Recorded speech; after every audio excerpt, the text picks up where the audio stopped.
భూమి మీద జగన్మోహన్ రెడ్డిదా? నీ భూమి పైన జగన్మోహన్ రెడ్డి ఫోటో ఏంటి? మీ తాత ఇచ్చాడు, మీ నాన్న ఇచ్చాడు, నువ్వు కష్టపడ్డావు. అలాంటప్పుడు నీ ఫోటో వేసుకోవాలి గాని ఈ చెత్త ఫోటో ఎందుకు తమ్ముళ్ళు అని అడుగుతున్నా.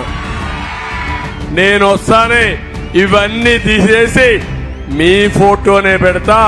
అంతవరకు దీన్ని చిత్తుగా చించేసి చెత్త బొట్లో మారేద్దాం.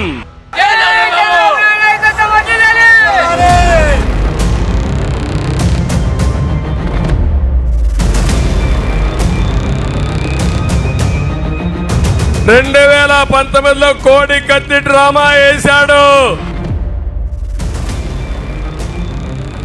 ఇప్పుడు కనపడని గులకరాయి డ్రామా వేస్తున్నాడు.